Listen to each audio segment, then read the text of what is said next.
Hey guys welcome back to my channel West Bengal ANM GNM nursing entrance 2024 এই এক্সামের প্রিপারেশনের জন্য আজকে আমরা লাইফ সায়েন্স ক্যাটাগরি 2 এ 10টা ইম্পর্টেন্ট কোয়েশ্চেন ডিসকাস করব। তোমরা জানো লাইফ সায়েন্স এবং ফিজিক্যাল সায়েন্সের ক্ষেত্রে তোমাদের যে কোয়েশ্চেন প্যাটার্ন সেখানে ক্যাটাগরি 1 এবং ক্যাটাগরি 2 এই দু রকমের কোয়েশ্চেন তোমরা পাবে, যার মধ্যে ক্যাটাগরি 1 লাইফ সায়েন্সের ক্ষেত্রে থাকবে 30টা কোয়েশ্চেন। ক্যাটাগরি 1 এর ক্ষেত্রে নেগেটিভ মার্কিং থাকে, বাট ক্যাটাগরি 2 এর ক্ষেত্রে কিন্তু কোনো নেগেটিভ মার্কিং থাকে না। লাইফ সায়েন্সের ক্ষেত্রে ক্যাটাগরি 1 থাকবে 30টা কোয়েশ্চেন, 1 নম্বর করে, মানে মোট 30 নম্বর। আর লাইফ সায়েন্সের ক্ষেত্রে যে ক্যাটাগরি 2 সেখানে থাকবে 10টা কোয়েশ্চেন, 2 নম্বর করে, যেখানে একের বেশি অপশন ঠিক হবে। আর এখানে কোনো নেগেটিভ মার্কিং থাকে না, অর্থাৎ ক্যাটাগরি 2 লাইফ সায়েন্স তোমাদের ক্যারি করবে 20 নম্বর, মানে 30 ক্যাটাগরি 1 আর 20 ক্যাটাগরি 2, মোট হচ্ছে 50 নম্বর তোমাদের লাইফ সায়েন্স ক্যারি করছে। তো সেই ক্যাটাগরি 2 এর জন্যই আজকে আমরা কিছু ইম্পর্টেন্ট কোশ্চেন ডিসকাস করবো এই ভিডিওতে। ক্যাটাগরি 2 তোমাদের জন্য খুবই ইম্পর্টেন্ট, যেহেতু এখানে নেগেটিভ মার্কিং নেই, তাই এই জায়গাটা কিন্তু নাম্বার গেইন করার জন্য খুবই ভালো। তো চলো স্টার্ট করা যাক। ক্যাটাগরি 2 নিয়ে অনেকের একটা কনফিউশন থাকে যে যদি 3টে অপশন ঠিক হয়, সেখানে যদি আমি 2টো অপশন ঠিক করি তাহলে কি আমি নাম্বার পাবো? তুমি সেখানে অবশ্যই নাম্বার পাবে, ঠিক আছে। যদি ওখানে 3টে আনসার ঠিক হয়, মনে করো এ বি সি ঠিক, তুমি এ আর বি করে এলে, তাহলে তুমি অবশ্যই ওখানে কিন্তু নাম্বার পাবে। কিন্তু বাই চান্স যদি তুমি এ বি আর ডি করে আসো, ডি যেহেতু রং অপশন ওখানে, তো সেক্ষেত্রে কিন্তু তোমার 2 নম্বরই কাটা চলে যাবে। তাই জন্য যেগুলো তুমি 100% শিওর থাকবে 4টে অপশনের মধ্যে, যে একটা বা দুটো, তুমি যেটা সম্পর্কে শিওর, হয়তো ওখানে একের বেশি অপশন ঠিক হবে, কিন্তু তুমি মনে করতে পারছো যে এই একটাই তোমার মনে হচ্ছে ঠিক, তো তুমি একটাই ঠিক করে আসবে, ওখানে তুমি কিন্তু কিছুটা হলে নাম্বার পাবে। কিন্তু যদি একটা রং আনসার করে দাও, পরে ওখানে কাটা চলে যাবে, ঠিক আছে। তো একটু ভেবে চিন্তে ক্যাটাগরি 2 এর আনসার করবে। তো চলো স্টার্ট করা যাক আজকের ভিডিও। দেখো প্রথম কোশ্চেনে কী রয়েছে, নিম্নোক্ত কোনগুলি মোনেরা রাজ্যের অন্তর্গত? অপশনস কী আছে? দেখো, eubacteria, cyanobacteria, mycoplasma আর প্রোটোজোয়া।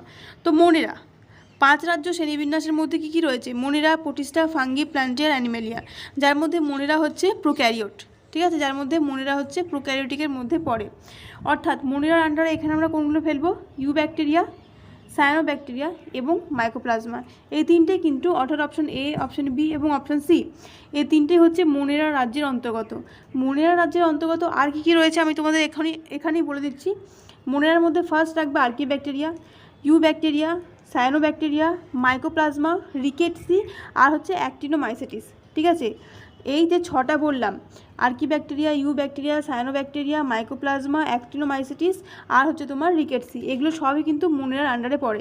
প্রোটোজোয়া যেটা এখানে রয়েছে অপশন ডিতে, প্রোটোজোয়া কিন্তু অবশ্যই মোনেরার আন্ডারে পড়বে না, প্রোটোজোয়া কিন্তু ইউক্যারিওটিক, ঠিক আছে। মোনেরা বলতে আমরা বুঝি কি প্রোক্যারিওটিকের মধ্যে পড়বে, কিন্তু প্রোটোজোয়া ইউক্যারিওটিক, ঠিক আছে।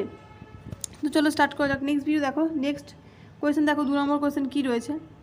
2 নম্বর কোয়েশ্চেনে কী বলা আছে এখানে দেখো, নিচের কোন গঠনগুলির দ্বারা বাষ্পমোচন প্রক্রিয়া সম্পন্ন হয়? অপশন কী কী আছে? পত্ররন্ধ্র, জলপত্ররন্ধ্র, লেন্টিসেল আর কিউটিকল। তো এর মধ্যে বাষ্পমোচন যে প্রক্রিয়া সেটা সম্পন্ন হয় কিসের মাধ্যমে? এখানে 3টে অপশন ঠিক হবে, কী কী? পত্ররন্ধ্র, লেন্টিসেল এবং কিউটিকল, এই 3টে গঠনের মধ্যে দিয়েই কিন্তু বাষ্পমোচন, উদ্ভিদের যে বাষ্পমোচন বা ট্রান্সপিরেশন প্রক্রিয়া সেটা সম্পন্ন হয়। আর একটা রয়েছে কি এখানে? জলপত্ররন্ধ্র। পত্ররন্ধ্র, এখানে কি রয়েছে? জলপত্ররন্ধ্র। এটা কি? এর মধ্যে দিয়ে কী হয়, উদ্ভিদের দেহের জল তরল আকারে নির্গত হয়, কিন্তু বাষ্পমোচনে আমরা জানি কি উদ্ভিদের যে প্রয়োজনীয় অতিরিক্ত জল সেটা বাষ্পের আকারে নির্গত হয়, কিন্তু জলপত্ররন্ধ্রের মাধ্যমে, জলপত্ররন্ধ্রকে ইংলিশে বলা হয় হাইডাথোড, ঠিক আছে, হাইডাথোড। তো এই হাইডাথোডের মাধ্যমে কি হয় না, দেহের যে জল উদ্ভিদের সেটা হচ্ছে তরল আকারে নির্গত হয়, বাষ্পের আকারে নির্গত হয় না।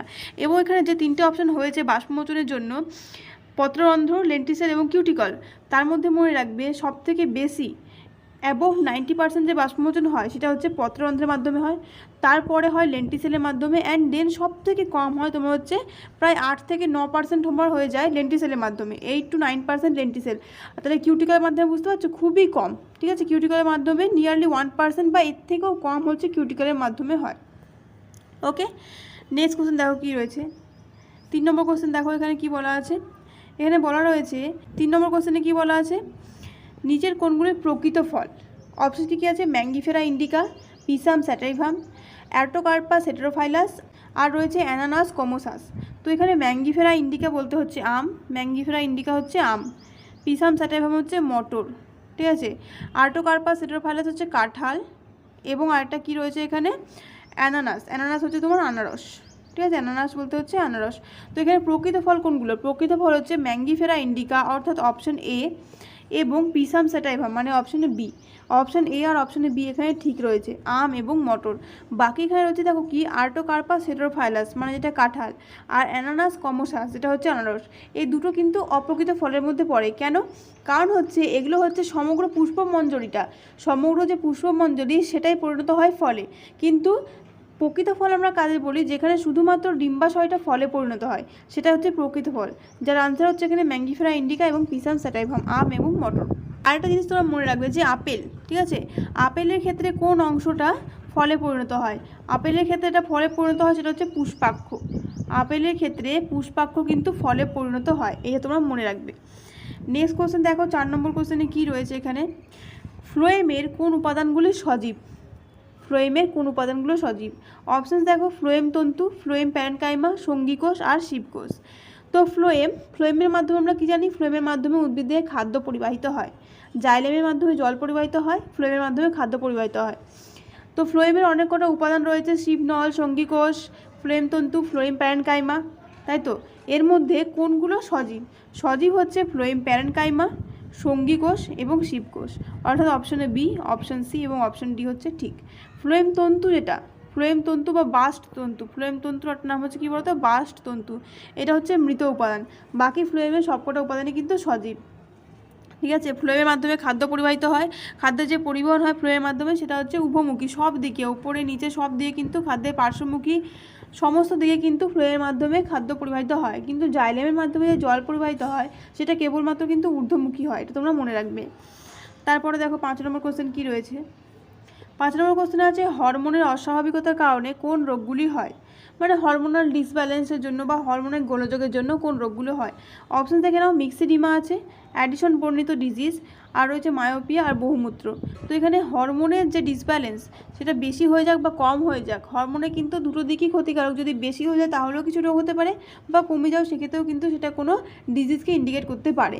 তাহলে সেটা কী হচ্ছে? হরমোনের অস্বাভাবিকতার জন্য হয় মিক্সিডিমা, তারপরে রয়েছে কি অ্যাডিশন বর্ণিত ডিজিজ, আর হচ্ছে বহুমূত্র।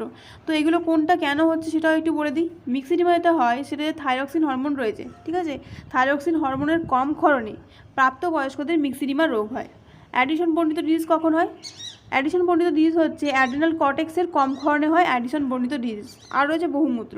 বহুমূত্র কাদের ক্ষেত্রে দেখা যায়? যাদের এডিএইচের ক্ষরণ কম হয়, এডিএইচ যাদের লো সিক্রিশন হয় তাদের ক্ষেত্রে কী হয়? বহুমূত্র বা ডায়াবেটিস ইনসিপিটাস যে রোগ সেটা হয়। হলো 5 নম্বর কোশ্চেন। নেক্সট দেখো 6 নম্বর কোশ্চেনে কী রয়েছে, কোন পদ্ধতিগুলি ইনসুলিন দ্বারা উদ্দীপিত হয় না? অপশানস রয়েছে গ্লাইকোজেনেসিস, নিওগ্লুকোজেনেসিস, কিটোজেনেসিস আর ট্রান্সলেশন। তো ইনসুলিন কোন প্রক্রিয়াগুলোকে উদ্দীপিত করে না? এখানে ইনসুলিন দ্বারা উদ্দীপিত হয় না কোনটা? গ্লুকোনিওজেনেসিস এবং কিটোজেনেসিস। গ্লাইকোজেনেসিস কি? গ্লাইকোজেনেসিস হচ্ছে গ্লুকোজ থেকে গ্লাইকোজেন উৎপন্ন হওয়ার প্রক্রিয়া, যেখানে ইনসুলিন সাহায্য করে। নেক্সট রয়েছে গ্লুকোনিওজেনেসিস বা নিওগ্লুকোজেনেসিস, যেটা হচ্ছে অশর্করা জাতীয় কোনো পদার্থ থেকে যে গ্লুকোজ তৈরি হচ্ছে সেটাকে বলা হচ্ছে নিওগ্লুকোজেনেসিস। আর রয়েছে কিটোজেনেসিস, মানে কিটোন বডি উৎপন্ন হওয়ার প্রক্রিয়া। এই দুটো প্রক্রিয়া কিন্তু ইনসুলিন দ্বারা স্টিমুলেটেড হয় না, ঠিক আছে। ইনসুলিন কিন্তু বোথ অ্যান্টি ডায়াবেটিক এবং অ্যান্টি কিটোজেনিক হরমোন হিসেবে কাজ করে, ঠিক আছে। তারপরে দেখো পরের কোশ্চেন কী রয়েছে, অর্থাৎ এখানে রাইট অপশন কী হলো? রাইট আনসার হচ্ছে অপশনে বি আর অপশন সি। পরবর্তী কোশ্চেন দেখা যাক কী রয়েছে, 7 নম্বর কোশ্চেন। দেখো কী বলা আছে, কোনগুলি অলিন্দ নিলয় কপাটিকা? অলিন্দ নিলয় কপাটিকা বলতে কী বোঝাচ্ছে না? অলিন্দ আর নিলয়ের মাঝখানে থাকবে, সেগুলোই হবে অলিন্দ নিলয় কপাটিকা। অপশান সেখানে কী কী রয়েছে? মাইট্রাল কপাটিকা, ট্রাইকাসপিড ভাল্ভ মানে ট্রাইকাসপিড কপাটিকা, অ্যাওর্টিক কপাটিকা আর পালমোনারি কপাটিকা। তো এগুলোর মধ্যে কোনটা অলিন্দ নিলয় কপাটিকা? কেবলমাত্র অলিন্দ আর নিলয়ের মাঝে অবস্থিত, সেটা হচ্ছে মাইট্রাল ভাল্ভ। মাইট্রাল ভাল্ভের আরেকটা নাম হচ্ছে কি? বাইকাসপিড কপাটিকা, ঠিক আছে, বাইকাসপিড ভাল্ভ বা দ্বিপত্র কপাটিকা, বাইকাসপিড বা দ্বিপত্র, যেটার অবস্থান কোথায়? বাম অলিন্দ আর বাম নিলয়ের মাঝে কিন্তু এই বাইকাসপিড ভাল্ভের অবস্থান, ঠিক আছে। বাইকাসপিড ভাল্ভের অবস্থান কোথায় তাহলে? বাম অলিন্দ আর বাম নিলয়ের মাঝে। আরটা রয়েছে ট্রাইকাসপিড ভাল্ভ বা ত্রিপত্র কপাটিকা, যেটা হচ্ছে ডান নিলয় আর ডান অলিন্দের মাঝখানে অবস্থান করে। তো এখানে অপশন এ আর অপশনে বি যেটা রয়েছে সে দুটো হচ্ছে অলিন্দ নিলয় কপাটিকা। বাকি এখানে আর দুটো কি কপাটিকা রয়েছে দেখো, অ্যাওর্টিক কপাটিকা আর পালমোনারি কপাটিকা। অ্যাওর্টিক কপাটিকা কোথায় থাকে? অ্যাওর্টিক কপাটিকা থাকে যে আমাদের বাম নিলয় রয়েছে, ঠিক আছে, বাম নিলয় এবং মহাধমনী যে সংযোগস্থল সেখানে থাকে অ্যাওর্টিক কপাটিকা। এবং পালমোনারি কপাটিকা থাকে ডান নিলয় এবং পালমোনারি ধমনী, ডান নিলয় এবং পালমোনারি ধমনীর মাঝে থাকে কি? পালমোনারি কপাটিকা, ঠিক আছে। পরবর্তী কোয়েশ্চেন দেখো কী রয়েছে, 8 নম্বর কোয়েশ্চেন কি বলা আছে এখানে, পিরিমিডিনের মধ্যে পাওয়া যায়। অপশান দেখো ইউরাসিল, অ্যাডেনিন, সাইটোসিন আর গুয়ানিন। এটা তোমাদের জন্য খুবই কমন কোয়েশ্চেন নিশ্চয়ই। অ্যাডেনিন, গুয়ানিন, সাইটোসিন, থাইমিন, তোমরা জানো এগুলো সব হচ্ছে কি নাইট্রোজেন বেস। নাইট্রোজেন বেস আমরা মেনলি দু রকমের পাই, সেটা হচ্ছে পিউরিন আর পিরিমিডিন। পিউরিন এবং পিরিমিডিন এই দু রকমের নাইট্রোজেন বেস রয়েছে। পিউরিনের মধ্যে কী কী পড়ে, অ্যাডেনিন আর গুয়ানিন। পিরিমিডিনের মধ্যে কী পড়ে, সাইটোসিন, থাইমিন এবং ইউরাসিল। সাইটোসিন, থাইমিন এবং ইউরাসিল পড়ে হচ্ছে পিরিমিডিনের মধ্যে, অ্যাডেনিন আর গুয়ানিন পড়ে পিউরিনের মধ্যে। পিউরিনের মধ্যে পড়ে অ্যাডেনিন এবং গুয়ানিন, পিরিমিডের মধ্যে হচ্ছে সাইটোসিন, থাইমিন এবং ইউরাসিল। তাহলে এখানে তোমরা বুঝতেই পারছো যে কোনগুলো হবে পিরিমিডিন হিসেবে। পিরিমিডিন হচ্ছে ইউরাসিল এবং সাইটোসিন। আর এটা কি বাদ রয়ে গেছে এখানে, থাইমিন। থাইমিন থাকলে থাইমিনও হতো, যেহেতু নেই তাই হবে না। তো এখানে রাইট আনসার হচ্ছে অপশান এ এবং অপশান সি। বাকি অ্যাডেনিন আর গুয়ানিন যেটা রয়েছে সেটা হচ্ছে পিউরিন বেস। ঠিক আছে। পরবর্তী কোশ্চেন দেখো 9 নম্বর কোশ্চেন কি রয়েছে, কি বলা আছে, ভাইরাস জনিত রোগ কোনগুলি, কোন রোগগুলি ভাইরাসের কারণে হয়। অপশন দেখো ইনফ্লুয়েঞ্জা, হাম, এইডস আর টাইফাস জ্বর। তো এর মধ্যে ভাইরাস ঘটিত বা ভাইরাল ডিজিজ হচ্ছে ইনফ্লুয়েঞ্জা অবশ্যই, আর হবে হাম এবং হবে এইডস। টাইফাস জ্বর কিন্তু হবে না, টাইফাস জ্বর হচ্ছে ব্যাকটেরিয়ার কারণে হয়। ঠিক আছে, টাইফাস জ্বর যেটা কার কারণে হয়, ব্যাকটেরিয়ার কারণে হয়। বাকি তিনটে রয়েছে ইনফ্লুয়েঞ্জা, হাম, এইডস। মামস হতে পারে, জল বসন্ত বা গুটি বসন্ত হতে পারে, এগুলো সবই কিন্তু হচ্ছে ভাইরাল ডিজিজের মধ্যে পড়ে। ওকে, নেক্সট কোশ্চেন দেখো 10 নম্বর কোশ্চেন, আর এটা হচ্ছে আজকের ভিডিওর লাস্ট কোশ্চেন। কি রয়েছে, কোনগুলো নিউক্লিওটাইডকে নির্দেশ করে। অপশান দেখে নাও, অ্যাডেনাইলিক অ্যাসিড, গুয়ানাইলিক অ্যাসিড, সাইটিডিন এবং ইউরিডিন। এখানে দুটো অপশান তোমাদের একই রকম লাগছে আর দুটো আলাদা লাগছে, তাই তো। তো এখানে নিউক্লিওটাইড কোনগুলো, নিউক্লিওটাইড হচ্ছে অ্যাডেনাইলিক অ্যাসিড আর গুয়ানাইলিক অ্যাসিড, এই দুটো হচ্ছে নিউক্লিওটাইডের মধ্যে পড়ে। নিউক্লিওটাইড আমরা কি জানি, নিউক্লিওসাইডের সঙ্গে যখন ফসফরিক অ্যাসিড যোগ হয় তখন সেটা নিউক্লিওটাইডে পরিণত হয়। তোমাদের এখানে বাকি যে দুটো অপশন তোমরা দেখতে পাচ্ছ, সাইটিডিন এবং ইউরিডিন। ঠিক আছে, সাইটিডিন এবং ইউরিডিন হচ্ছে নিউক্লিওসাইড, এগুলো কি নিউক্লিওসাইড। এগুলোর সঙ্গেও যদি এখন ফসফরিক অ্যাসিড যোগ হয় তাহলে সেটা নিউক্লিওটাইডে পরিণত হবে, সাইটিডাইলিক অ্যাসিড এবং ইউরিডাইলিক অ্যাসিড, তখন এটা নাম হয়ে যাবে। কিন্তু যেহেতু এটা নিউক্লিওসাইড উইদাউট ফসফরিক অ্যাসিড, তাই জন্য এটা নিউক্লিওসাইডের মধ্যে পড়ছে। এবং প্রথম যে দুটো রয়েছে অ্যাডেনাইলিক অ্যাসিড এবং গুয়ানাইলিক অ্যাসিড, সেটা হচ্ছে নিউক্লিওসাইডের সাথে যোগ হয়েছে কি ফসফরিক অ্যাসিড, তার জন্য এগুলো হচ্ছে নিউক্লিওটাইডকে নির্দেশ করছে। ঠিক আছে, তাহলে এই ছিল আজকের 10টা কোশ্চেন তোমাদের ক্যাটাগরি 2 এর জন্য, যে তোমাদের পরীক্ষার জন্য অবশ্যই হেল্পফুল হবে। এরপরে আরও ক্যাটাগরি 2 এর ভিডিও আসবে, তখন আমরা আরও ডিটেলসে আরও অনেক কিছু জানতে পারবো। আজকের জন্য এইটুকুই, দেখা হচ্ছে নেক্সট একটা ভিডিওতে নতুন কিছু কোয়েশ্চেনের সাথে। তোমরা পড়তে থাকো, প্রিপারেশন নিয়ে থাকো, আর যদি কোনো কোয়ারিজ থাকে অবশ্যই আমাকে কমেন্ট করে জানাবে।